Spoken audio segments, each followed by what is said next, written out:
Quelque part dans le golfe d'Aden, un groupe de pirates somaliens a pris en otage l'équipage d'un navire de transport. Sans le savoir, une équipe de mercenaires s'approche dans l'obscurité. Ils conduisent les hommes sur le pont du navire et s'apprêtent à les exécuter tout en les filmant. Comme la compagnie de croisière n'a pas payé la rançon demandée, avant qu'ils ne puissent agir, des rayons laser les atteignent et ils jettent au sol un sac contenant 3 millions de dollars. Les pirates réclament 5 millions de dollars. Mais l'un des mercenaires, Gunner, tue un pirate contre l'avis du chef, Barney, ce qui déclenche une fusillade. Les pirates n'ont aucune chance et beaucoup d'entre eux sont tués, ne laissant qu'une poignée de personnes. Barney leur demande de libérer les otages, mais les pirates refusent de le faire. Barney prépare son arme et un autre mercenaire, Christmas, prépare ses lames. En un instant, les deux hommes abattent les pirates restants, se disputant pour savoir qui a été le plus rapide, tandis que les autres, l'artiste martial Ignan, le spécialiste des armes César et l'expert en démolition Tollrod, interviennent. Ils voient alors Gunner tenter de pendre un pirate, ignorant l'ordre de Barney de le relâcher. Le pirate attaque Gunner, qui le bloque et lui met une lame au cou. Barney lui met un pistolet sur la tempe, démontrant ainsi son sérieux, et Gunner est contraint de le relâcher. L'équipe rentre à la maison dans l'avion de Barney avec Gunner ligoté, mais Noël le libère en lui disant de se calmer. Ils rentrent chez eux et Christmas va voir sa petite amie, Lassie, qui est surprise de le voir et souhaite qu'il l'appelle. Il veut qu'ils avancent dans leur relation et lui montre une bague de fiançailles, avant de se rendre compte que Lassie a un autre homme à la maison. Lassie lui reproche de l'avoir forcé à le quitter, mais Christmas s'en va. Barney rend visite à Tulle, son vieil ami tatoueur, lui annonce le licenciement de Gunner et lui propose un emploi, mais Tulle en a assez des combats et souhaite mourir aux côtés d'une femme plutôt que sur un champ de bataille. Pendant ce temps, dans le village de Vina, le dictateur, le général Garza, fait preuve de toute sa cruauté. Il a rassemblé des paysans qu'il accuse d'avoir volé leurs produits et s'apprête à les exécuter. Il est accompagné de l'ancien officier James Monroe, qui exhorte Garza à tuer les hommes pour donner l'exemple. Barney rencontre un client qui souhaite rester anonyme et se fait appeler Monsieur. Peu après, une autre personne intéressée par la mission arrive, qui s'avère être Trench Mouzé, l'ancien coéquipier et rival de Barney. Church leur dit que son peuple est intéressé par l'île de Vina, mais qu'il veut que Garza soit mis à l'écart pour qu'il puisse continuer.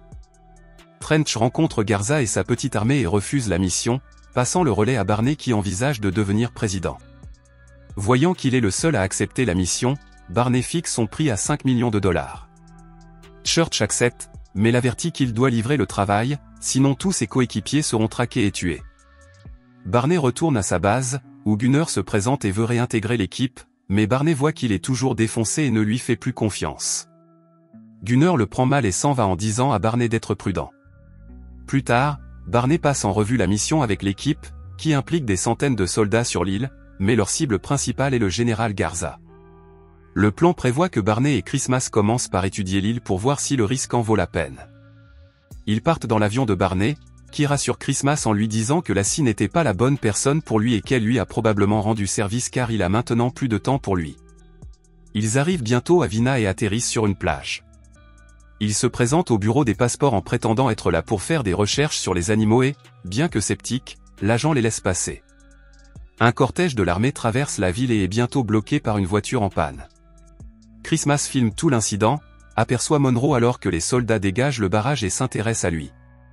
Il rencontre ensuite leur contact local, Sandra, qui leur explique que son pays était beau avant que les Américains n'arrivent avec de l'argent et que Garza ne vende son âme et son pays, mais qu'elle espère qu'un jour les choses reviendront à la normale. Barney lui dit de passer devant le palais pour avoir une meilleure vue. Pendant ce temps, Monroe gronde Garza parce que son champ de cacao est en retard de 8 semaines. Garza lui demande de le respecter devant ses hommes, mais Monroe lui rappelle qu'il est celui qui maintient Garza riche et au pouvoir et qu'il doit faire ce qu'il dit. Christmas oblige Sandra à s'arrêter à une certaine distance du palais et s'éloigne pendant qu'il continue. Barney surveille le périmètre lorsque Sandra s'interroge sur ses motivations. Il n'est pas sûr de pouvoir lui faire confiance, mais Sandra explique que son seul objectif est de voir son peuple libre et qu'elle a décidé de s'impliquer parce qu'elle pensait que Barney et son équipe pourraient aider son pays. Barney doute de pouvoir l'aider et lui suggère de partir tant qu'elle le peut.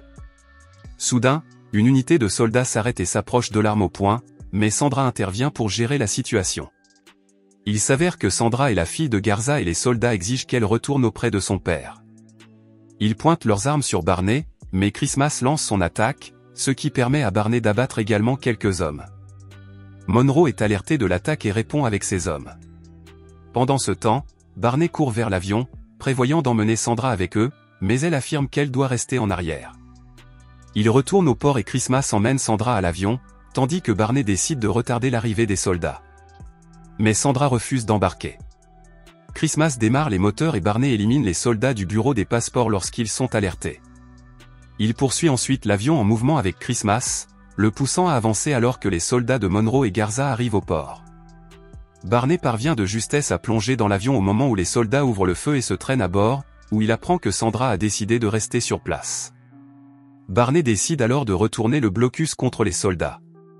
Christmas grimpe sur le nez de l'avion, où se trouvent les mitrailleuses à main, et il plonge vers le port. Christmas ouvre le feu et déchire les soldats, avant que Barney ne leur jette de l'essence et y mette le feu, les faisant exploser. Plus tard, Monroe révèle à Garza que les deux Américains ont été aidés par une personne de l'intérieur, sa fille, et ordonne à Garza de se débarrasser d'elle comme prix à payer pour faire des affaires. Garza s'en va et Gunner entre, qui propose de retrouver les Américains pour 100 000 $, révélant qu'il était l'un d'entre eux. Barney découvre alors que M. Church est un agent de la CIA et que leur véritable cible est Monroe, qui s'est associé à Garza pour garder pour lui l'argent de la drogue financée par la CIA. Mais la CIA ne peut pas se permettre une mission qui tue directement l'un des siens à cause de la mauvaise publicité qui en résulterait.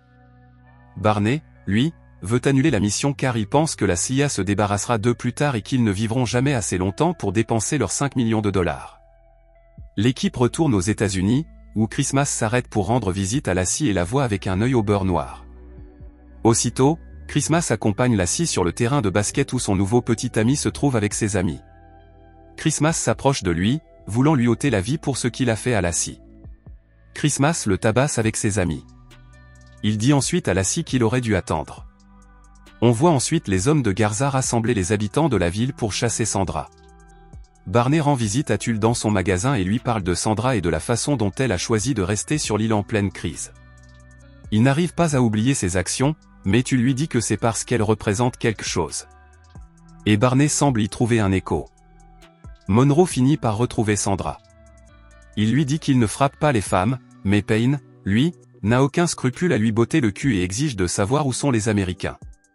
Barney rencontre Christmas, lui disant qu'il a l'intention de retourner seul à Vina, mais Christmas se met en colère parce qu'il est sur le point de se faire tuer pour Sandra. Barney leur dit qu'il doit le faire et part. Les deux hommes partent, sans savoir que Gunner les suit. Ils arrivent à un feu rouge lorsque des voitures leur coupent soudain la route et ouvrent le feu sur eux. Barney parvient à échapper au barrage et à s'enfuir. Barney s'arrête dans un entrepôt d'où Gunner saute. Gunner se remet de l'accident, mais Ignan l'attaque et les deux commencent à se battre. Ignan est rapide, mais la force brute de Gunner le domine. Il l'entraîne dans un espace confiné et le bête. Malgré cela, Gunner parvient à maîtriser Ignan et Barney est contraint de lui tirer dessus pour le faire tomber. Barney lui confirme qu'il est sur le point de mourir et l'exhorte à révéler qu'il a engagé et à faire ce qu'il faut pour la dernière fois. Gunner révèle faiblement qu'il a engagé. Barney et Ignan montent à bord de son avion pour retrouver le reste de l'équipe. Ils les attendent, déterminés à le suivre en enfer. L'équipe arrive dans l'espace aérien de Vina et pendant ce temps, Garza a rassemblé tous ses hommes prêts pour la bataille à venir. Barney et l'équipe s'infiltrent dans le complexe et déterminent qu'ils ont 20 minutes pour accomplir leur mission. Pendant ce temps, l'équipe d'Expendables pose furtivement des explosifs et élimine les gardes qui ne se doutent de rien.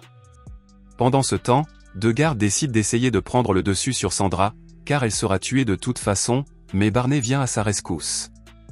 Il parvient à la calmer et à la sortir de là. Pendant ce temps, le reste de l'équipe attend que Barney fasse exploser la base, mais Noël décide de lui laisser 10 minutes de plus.